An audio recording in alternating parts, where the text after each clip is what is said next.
कोणी टॉपला असतो, कोणतरी खाली असतो, पण टीमची जी अचिव्हमेंट असते ना ती सगळ्यात इम्पॉर्टंट असते. कारण कुणीतरी man of the match winner असतो, कोणीतरी लुजर पण असतो, पण ते टीम जिंकून देताना जेव्हा प्रत्येकाची मेहनत त्याच्याबरोबर, तसं हे मला टीम वर्क दिसलं मागच्या महिन्यात.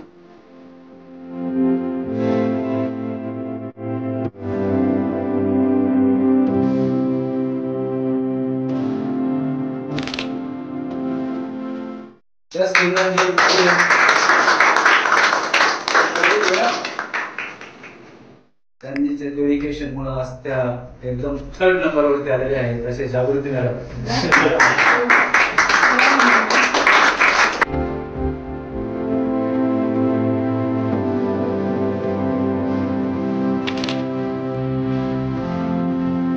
म्हणजे एका कंपनीकडून आम्ही एक अप्रिसिएशन देतो प्रत्येकाला. एनसीपी तो पार्ट वेगळा आहे. हो, मला वाटतं की कुणीतरी दी बेस्ट केलंय म्हणून मला वाटतं हे नको मॅडम आहेत ना यावेळेस.